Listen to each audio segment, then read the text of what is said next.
Welcome to mega 9 TV burning topic. నేను జనని. తమిళనాడు రాజకీయాలు మరోసారి వేడెక్కుతున్నాయి. మరో కొత్త పార్టీ పుట్టుకురానుంది. ఇంతకీ ఈ పార్టీని ఎవరు మొదలు పెడుతున్నారు? దీనివల్ల తమిళనాట రాజకీయ సమీకరణలు ఎలా మారనున్నాయి?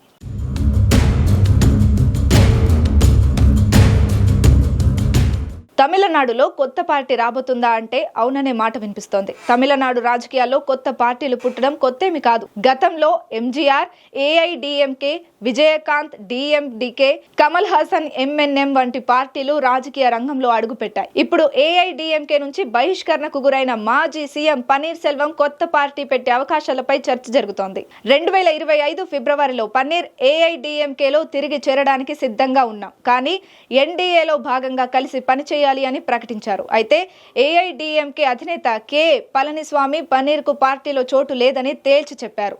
ఈ నేపథ్యంలో పన్నీర్ కొత్త రాజకీయ బాట పట్టే అవకాశం ఉందని అంటున్నారు.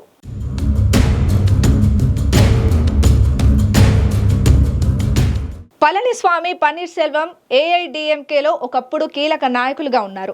జయలలిత మరణం తర్వాత పార్టీలో అధికార పోరాటం మొదలైంది. పన్నీర్ సెల్వం మాజీ సీఎంగా శశికళ వర్గంతో కలిసి పళనిస్వామికి వ్యతిరేకంగా నిలిచారు.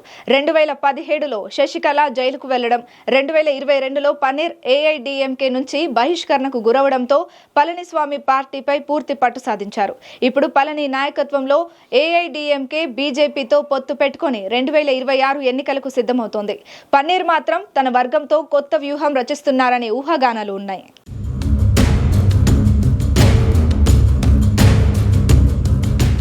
ఇటీవల కేంద్ర హోంమంత్రి అమిత్ షా ఏఐడిఎంకే బీజేపీ పొత్తును అధికారంగా ప్రకటించారు. 2026 అసెంబ్లీ ఎన్నికల్లో ఎన్డీఏ సీఎం అభ్యర్థి పళనిస్వామి అని తెలిపారు. ఈ పొత్తు కోసం బీజేపీ రాష్ట్ర అధ్యక్షుడు కె అన్నామలైని పదవి నుంచి తప్పించి కొత్త నాయకుడిని నియమించారు. ఈ పొత్తు డీఎంకే ఆధిపత్యాన్ని సవాల్ చేయడానికి బలమైన కూటమిని ఏర్పాటు చేస్తుందని బీజేపీ ఆశిస్తోంది.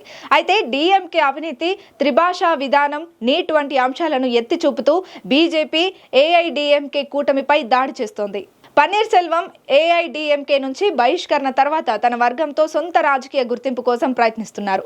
కొంతమంది ఏఐడిఎంకే నాయకులు, కార్యకర్తలు ఇప్పటికీ పన్నీర్ వెంట ఉన్నారు. ముఖ్యంగా తేని జిల్లా, దక్షిణ తమిళనాడులో ఆయనకు మద్దతు ఉంది.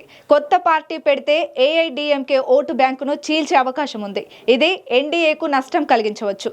అయితే పన్నీర్ వర్గం బలం పరిమితంగా ఉందని, కొత్త పార్టీ డీఎంకేకు పరోక్షంగా లబ్ధి చేకూర్చే అవకాశం ఉందని రాజకీయ విశ్లేషకులు అంటున్నారు.